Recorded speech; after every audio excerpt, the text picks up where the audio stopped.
Ok, donc je vais commencer ce cours par une approche globale du zodiaque. Une approche globale du zodiaque qui est, le zodiaque, vous le savez, un cycle complet d'évolution. Donc je vais vous développer le zodiaque dans une approche globale, ou les saisons dans une approche globale, selon la notion de cycle. Vous savez que l'astrologie, c'est l'étude des cycles et des rythmes naturels rapportés, ramenés à l'individu. Justement, ce qu'on va faire maintenant, c'est ce que vous allez comprendre maintenant par cette approche globale. Alors, le zodiaque correspond, je vous le rappelle, au cycle des 4 saisons. Donc vous avez ici le printemps, l'été, l'automne, l'hiver. Le cycle des 4 saisons, c'est un cycle complet d'évolution. Puisqu'avec le printemps, nous avons la renaissance de la nature. Avec l'été, nous avons le développement de la nature, sa croissance, sa production. Avec l'automne, nous avons la transformation et la mutation de la nature. Et avec l'hiver, nous avons une phase de profonde préparation intérieure, d'intériorisation, de tranquillité, avant de commencer de nouveau un cycle avec le printemps. Donc là, vous avez les 4 saisons, c'est vraiment un cycle complet. 4 saisons en rapport donc avec le nombre 4, c'est-à-dire en rapport avec le quaternaire, le carré, le cube, c'est-à-dire tout ce qui est manifesté concret. Les 4 saisons sont 4 piliers, 4 énergies fondamentales qui permettent à la vie de se structurer. Ensuite, chacune de ces saisons sont divisées en 3. Le 3 est le nombre de l'expression, de la communication, du mouvement. Donc le 3 va mettre en mouvement le 4. Le 3 va mettre en mouvement le 4 et va donner donc un cycle complet de vie, 3 x 4, 12, en 12 étapes archétypales. Quand je dis archétypales, c'est-à-dire les archétypes, ce sont des principes universels de base, des fonctions universelles de base. C'est comme les 7 notes de la musique, il n'y en a pas 8, il n'y en a pas 6, il y en a 7. C'est comme les 7 couleurs de l'arc-en-ciel, il y a 7 couleurs de l'arc-en-ciel. Et nous savons d'ailleurs qu'au-delà du 7, sur un plan spirituel, il y a en fait 5 autres niveaux qui donnent le 12. Mais bon, ce n'est pas l'objet de ce cours d'astrologie, mais le 12 est bien un nombre d'accomplissements, un nombre de vraiment qui représente un cycle complet de vie. Donc le 3 donne la vie au 4 et donne un cycle complet, chaque saison donc étant divisée en 3 phases, en 3 parties. Et chaque phase, c'est ce que nous appelons des signes. Un signe du zodiaque, c'est une phase. Un signe du zodiaque, c'est juste une portion de l'année. C'est une phase de la saison ou d'une des saisons ou du cycle annuel des saisons. C'est juste une phase, un signe. Et chaque phase est nécessaire au développement du cycle entier. C'est pour ça, comme je vous l'avais déjà expliqué, il n'y a pas de bon ou mauvais signe. Dans chaque phase, il y aura des points forts et des points faibles. Ensuite, tout dépendra, ça on le voit dans un thème de naissance, comment nous allons vivre ces forces, comment nous allons vivre ces énergies. Voilà. Et si on les vit dans un sens, je dirais, positif, constructeur ou pas. Voilà. Ça, bien sûr, le thème le déterminera. Mais un signe n'est ni positif ni négatif. Il est ce qu'il est. Et c'est ce qu'on verra de manière précise dans les prochains cours. Alors, donc, vous avez un cycle qui démarre ici au printemps. C'est ici la naissance.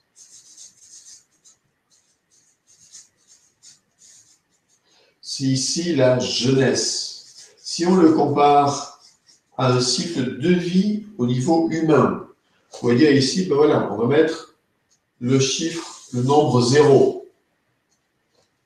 Et si on calque ce cycle de vie complet, puisque je vous dis, il y a naissance, maturation, transformation, et on va dire mort quelque part, hein, mort pour la renaissance du cycle suivant.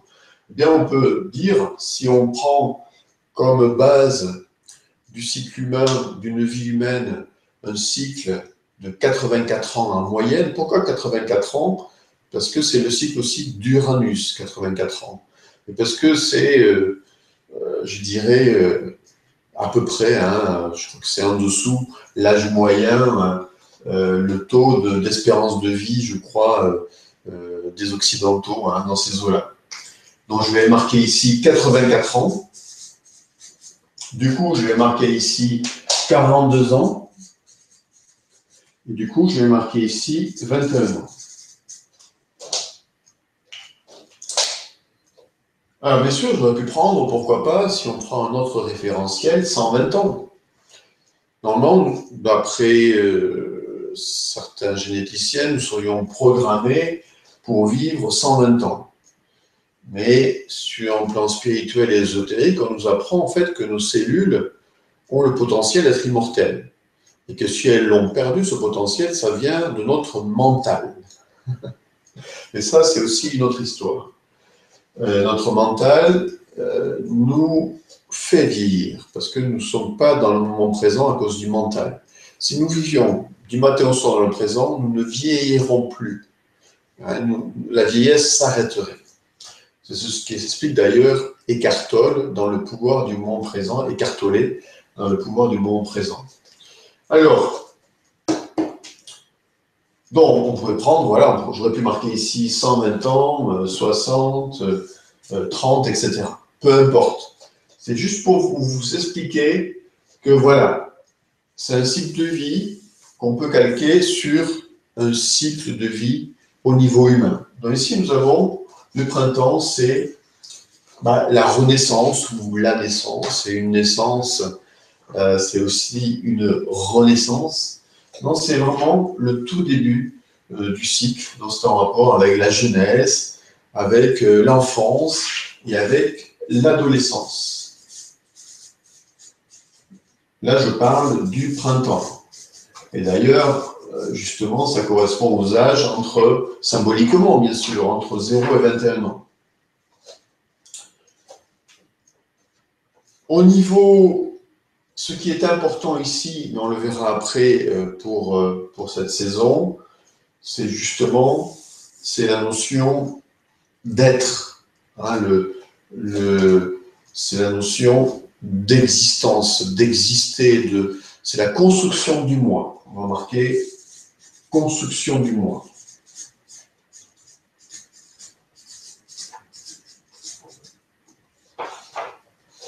Je parle, alors ce qui est vraiment important à souligner ici, je parle du printemps, hein, je ne parle pas du bélier, du taureau ou du gémeaux.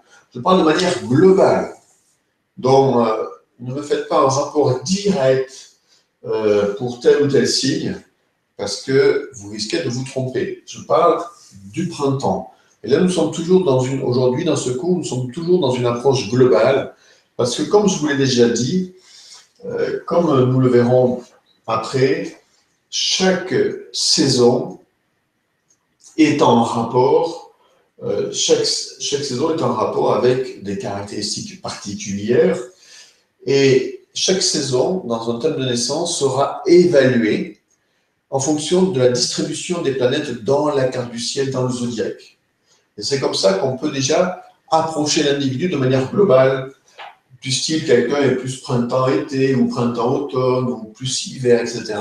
Et déjà, ça traduit des caractéristiques psychologiques. Voilà. Donc c'est vraiment important d'avoir d'abord cette approche globale. Alors, une des caractéristiques du printemps, et je vais le marquer en rouge, parce que le printemps, c'est aussi en rapport plus avec l'élément feu, c'est l'intuition. Selon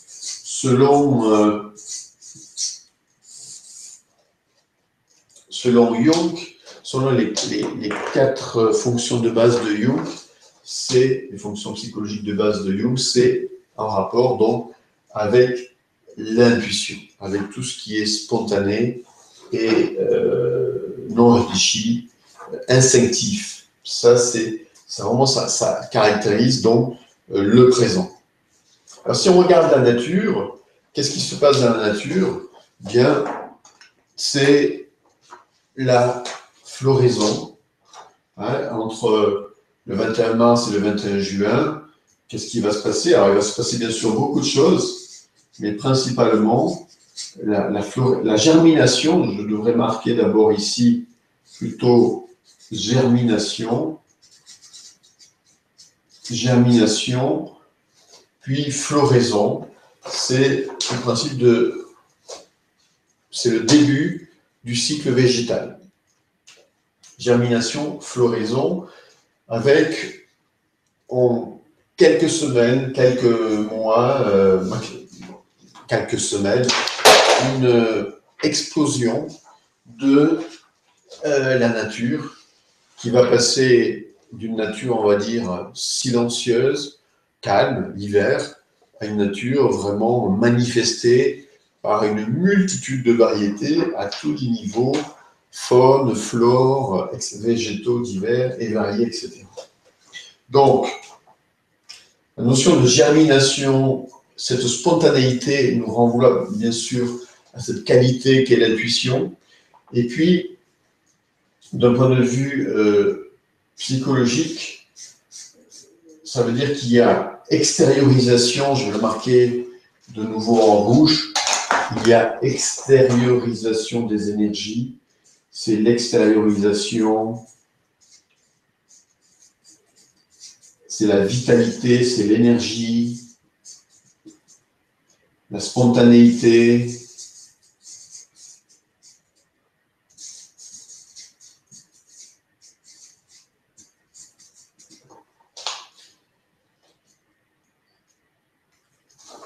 l'impulsivité.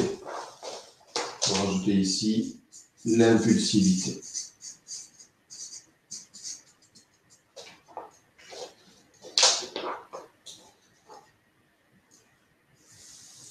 Ça, c'est le printemps. Je vais revenir après sur les qualités du printemps.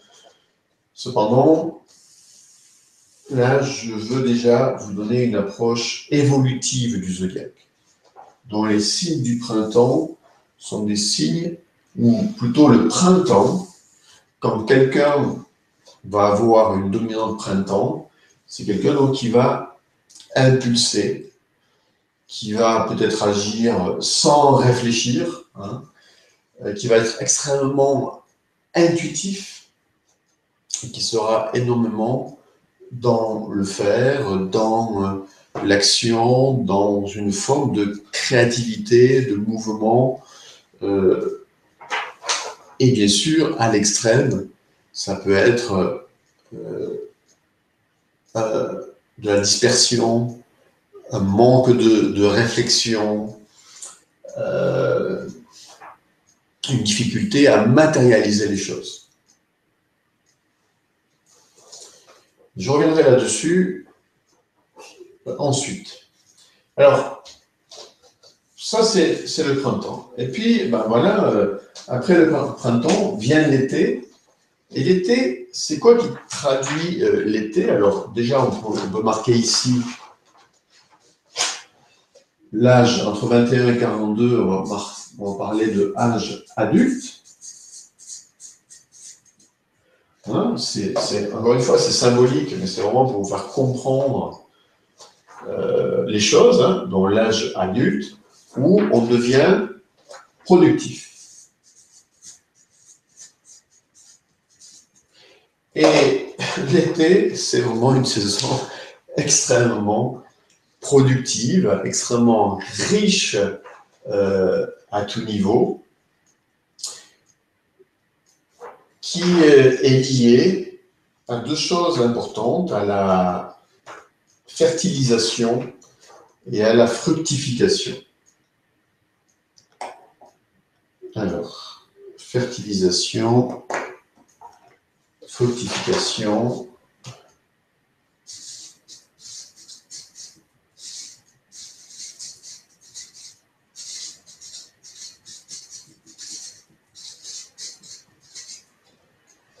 C'est lié à la fécondation, fertilisation, fructification, qui nous donne directement, de là on en déduit directement la qualité jungienne, qui est le sentiment. L'été est en rapport avec le sentiment. C'est une saison extrêmement affective. Extrêmement affective. Rien ne peut se faire un été sans justement l'amour, la passion, la fécondité, la fertilisation, etc. Et il y a fertilisation et il y a fructification, c'est-à-dire qu'il y a production pendant l'été d'une quantité incroyable de tout ce que vous voulez au niveau des végétaux, hein, au niveau fruits, au niveau légumes, etc. etc. Donc c'est vraiment une phase très productive et on verra dans le cours qui suit, dans le schéma qui suit, les détails psychologiques. Mais juste quelques mots déjà en rapport au niveau psychologique. On est ici avec donc beaucoup d'affectivité. Je vais le marquer comme ceci. Beaucoup d'affectivité. De productivité. La productivité, qui dit productivité en amont, ça veut dire que en fait, il y a de la créativité. Hein. C'est vraiment une saison qui est évidente, comme on va le voir après, quand les personnes ont l'été comme dominante, ce sont des créatifs, hein, au sens très large du terme. Il y a des gens productifs et des gens aussi concrets, pragmatiques. Il y a du pragmatisme dans l'été. On n'est plus... il y a une part, je dirais, de créativité, mais une créativité qui vise un seul but, c'est finalement, on va le voir après, la sécurité. La sécurité affective, la sécurité des ressources. Le but, c'est de produire des richesses.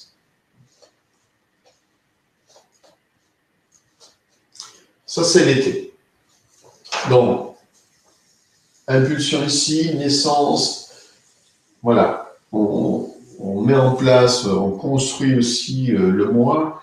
Là, j'ai envie de dire, on affirme le moi. Ici, vous affirmez le moi.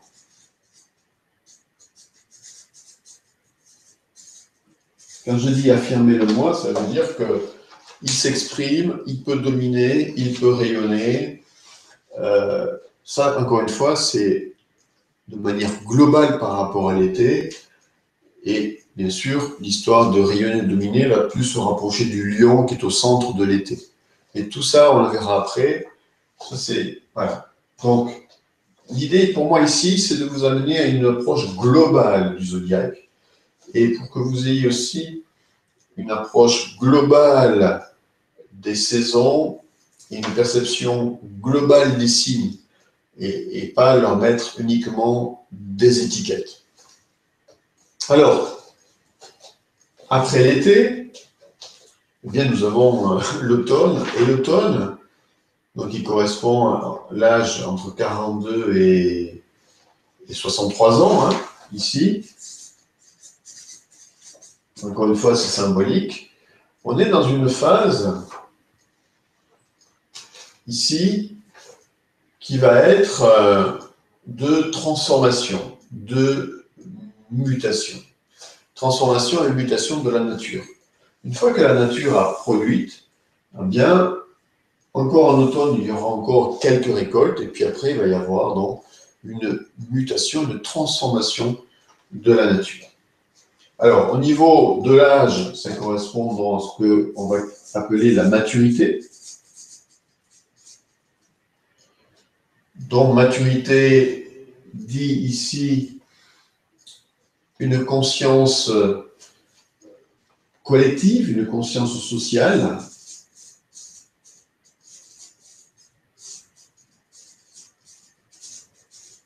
Une sagesse, une connaissance, enfin, on pourrait dire beaucoup de choses, hein, on pourrait rajouter aussi une connaissance, voilà. Parce qu'il y a l'expérience. Ça, c'est l'automne.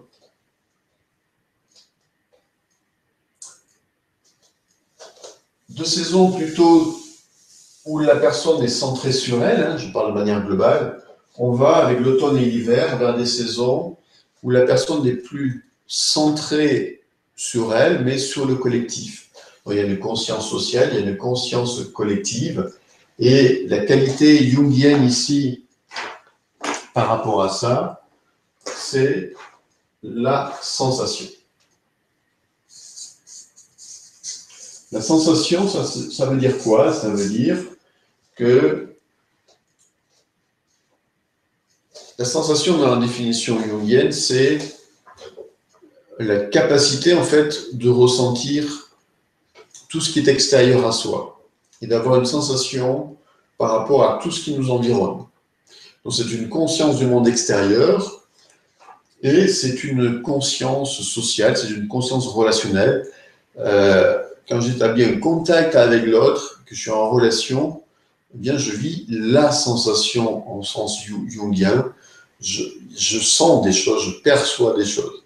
Ça, je ne suis plus dans quelque chose de vertical avec l'intuition au printemps, je suis dans quelque chose ici d'horizontal. C'est la relation qui domine. Alors, qu'est-ce qui se passe au niveau de la nature ici? Au niveau de la nature, nous avons des récoltes, encore, et puis surtout, nous avons donc des semences, la récolte des semences, qui sont là à un moment, c'est la phase où beaucoup de semences vont être récoltées pour pouvoir, bien sûr, démarrer ultérieurement un nouveau cycle pour une renaissance future. Donc semence et puis mutation de la nature, transformation de la nature. L'automne, c'est vraiment ça. C'est vraiment la transformation, la mutation de la nature. Donc, l'automne est en rapport avec une phase sur le plan psychologique de remise en question, de transformation.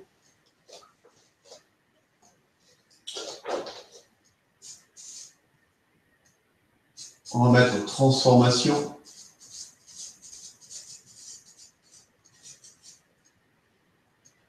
Mais aussi de relation, de partage,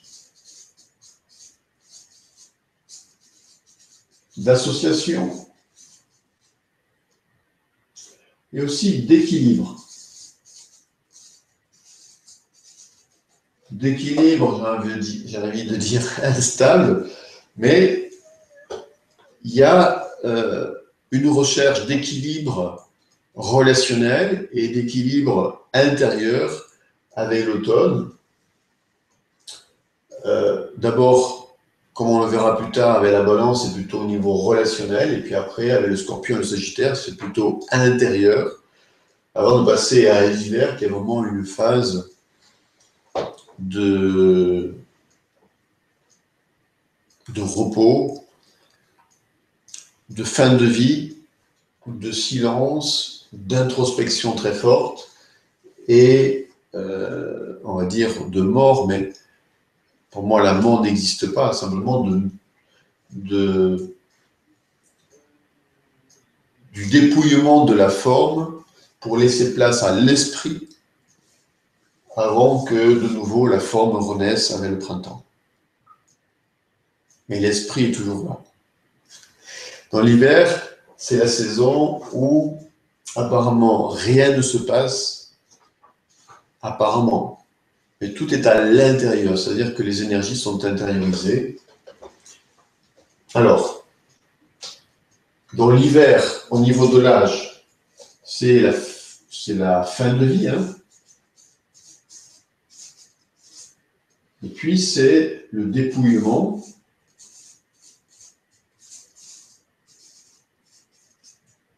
En parenthèse, je mets une mort.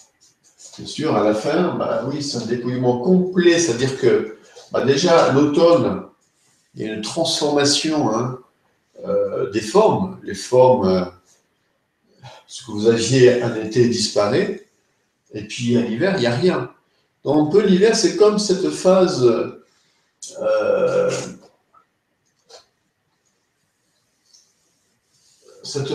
apparemment sans vie, mais c'est la phase justement de l'esprit. Si je resitue ça d'un point de vue incarnation humaine, alors moi je dirais que la mort, elle est là, la mort de la forme, elle est là, c'est la transformation, c'est le changement de forme, la mort physique ou la mort de l'apparence, elle est là, et que là on est dans le non manifesté avant de renaître à une nouvelle vie. On peut le voir aussi comme ça. Mais d'un point de vue cyclique, en tout cas, entre 63 et 84 ans, voilà, c'est plutôt une phase d'introspection, de réflexion, d'intériorisation, qui devrait normalement être consacrée uniquement à l'esprit. Alors, dans la nature, eh bien, c'est le repos, le silence.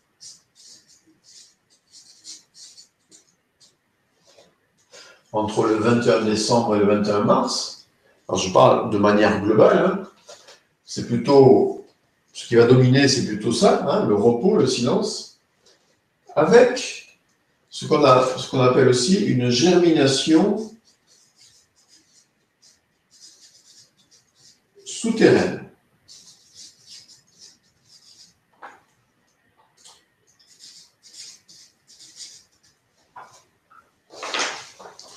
Je vérifie quand même que tout marche bien. Oui, apparemment, tout marche bien. Donc,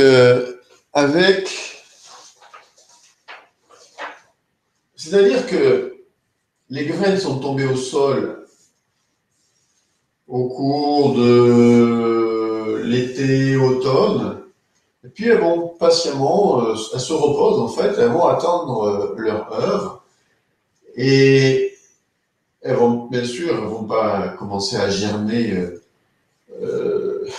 et rester en germination sous terre pendant des mois. Mais avant qu'il y ait cette explosion au printemps, la graine va commencer son cycle sous la terre. Et c'est ça l'hiver aussi, c'est-à-dire que tout est caché, tout est à l'intérieur, mais il y a quelque chose qui se prépare. On ne voit rien, mais il y a quelque chose qui se prépare de l'intérieur. Et donc, d'un point de vue sagesse, c'est vraiment important aussi de copier ces cycles de vie. On devrait avoir dans notre vie des phases, oui, d'impulsion, d'activité, de créativité, de production, puis des phases aussi de transformation, de remise en question, d'évaluation, d'introspection, d'intériorisation, de silence, pour laisser la place à l'esprit, à l'être intérieur, à l'être spirituel, qui va, comment dire, dont il va, je vais dire comme ça, dont il va émerger de nouvelles idées, c'est-à-dire de nouvelles semences, de nouveaux projets, une inspiration au sens vertical du terme, une vraie inspiration, une inspiration qui vient de l'intérieur, qui va apporter de nouvelles idées pour enchaîner un nouveau cycle, donc un nouveau cycle de nouveau, d'action, de production, etc. Mais c'est ça l'hiver. Alors évidemment, à l'image de tout cela, l'hiver est en rapport au niveau, alors je ne vous l'ai pas marqué, mais vous l'avez remarqué que je ne l'avais pas marqué, quelle est la qualité jungienne qui correspond à l'hiver? Eh bien, c'est la pensée. Je vais le marquer ici. C'est la pensée. Parce que, alors la pensée, j'ai envie de dire, au sens noble du terme, c'est-à-dire dans le sens de l'introspection, la réflexion, l'intériorisation, la recherche, etc. C'est la pensée qui va dominer. On verra, bien sûr, en astrologie, les 4 éléments, le feu, la terre, l'air et l'eau. Ici, on a plutôt le feu, qui est en rapport avec l'impulsion. Je peux vous marquer ces éléments si vous voulez.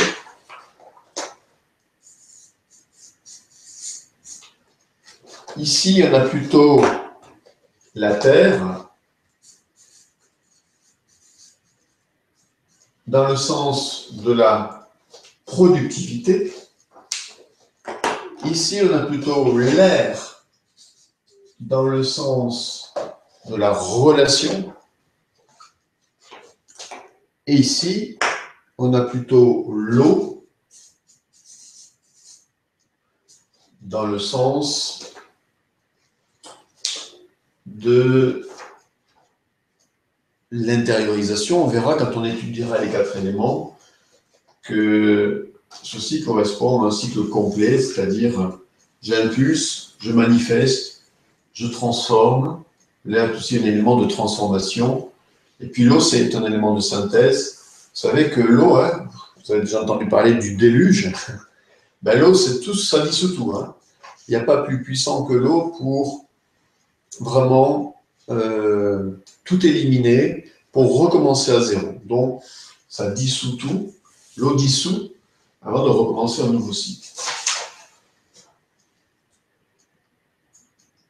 Alors, c'est un positionnement par rapport aux saisons. Et c'est-à-dire que le feu, la terre, l'air et l'eau sont en rapport avec les énergies des saisons ici, et pas avec les qualités jungiennes qui ont, elles, un autre rapport avec les éléments, mais on verra ça plus tard. Retenez déjà ça. Et donc, on est ici, je termine avec l'hiver, nous sommes ici avec l'hiver, donc, avec beaucoup d'intériorité, d'intériorisation, intériorité ou intériorisation, ce feutre, je ne le veux pas, je vais prendre celui-ci, intériorité, beaucoup de réflexion, d'inspiration,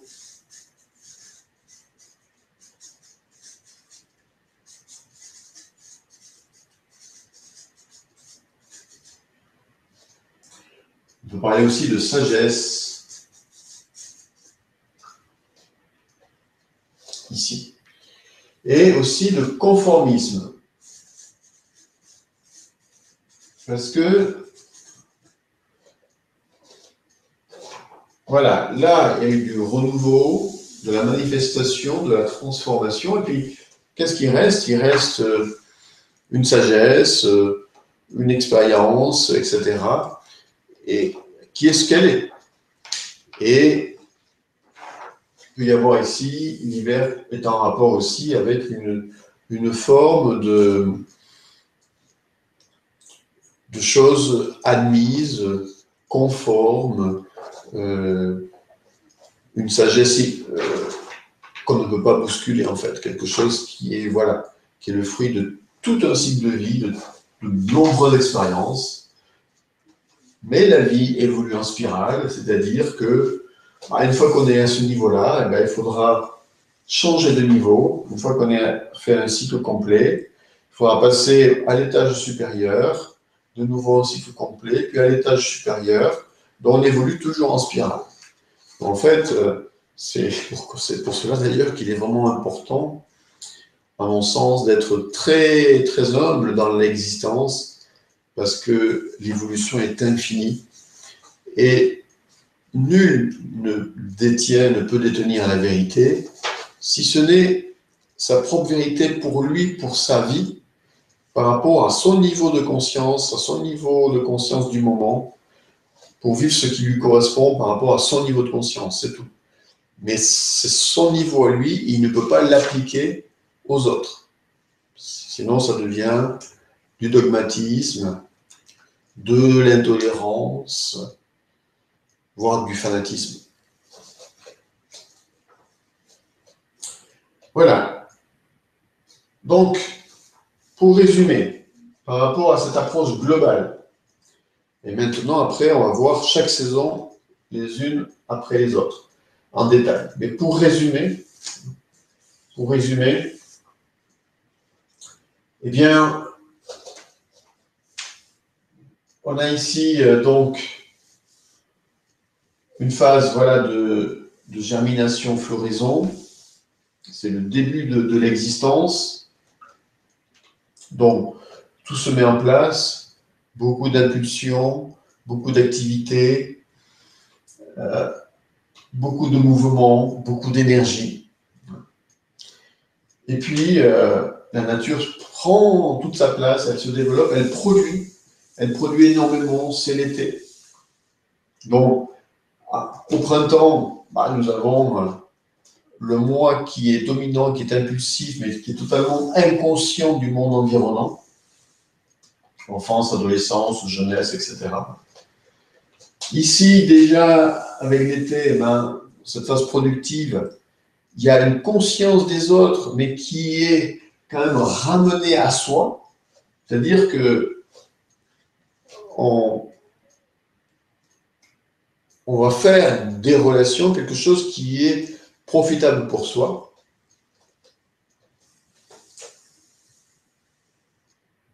Ensuite, la nature se transforme et là, on n'est plus dans une phase où on cherche à produire et à produire et à produire et à produire, mais on est plutôt dans une phase de transformation, de mutation, et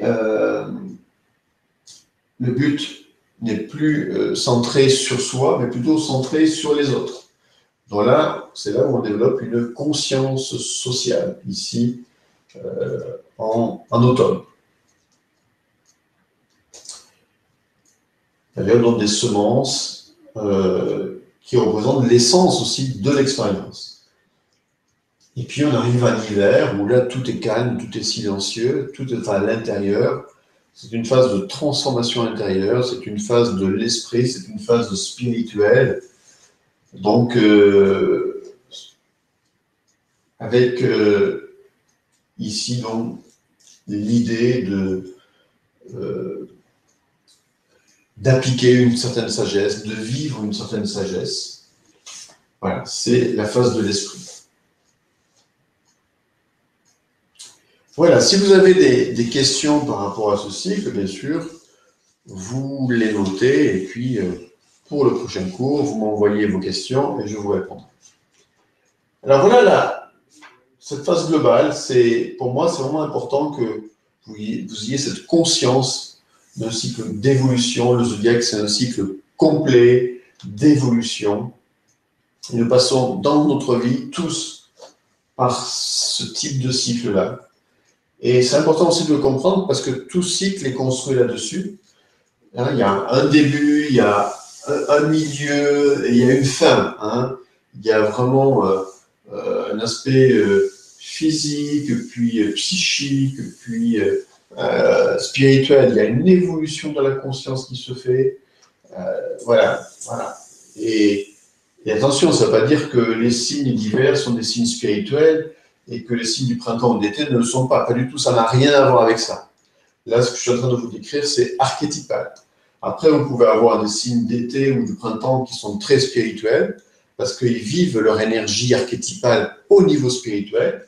Et puis, des personnes d'hiver qui sont très matérielles, parce qu'ils vivent leur énergie, par exemple le Capricorne ou Verseau ou Poisson, à un niveau matériel. Donc après, tout dépend du niveau de conscience auquel on vit les choses. Maintenant, tout ça, tout ce que je vous apprends, c'est pour vous enseigner les archétypes qui sont derrière les énergies, les principes fondateurs derrière les énergies, et qui vont nous permettre petit à petit de décoder le sens et la signification, bien sûr, à terme de chaque signe. Donc déjà, vous pouvez retenir ça par rapport aux qualités des saisons. Mais je vais aller plus loin avec vous maintenant.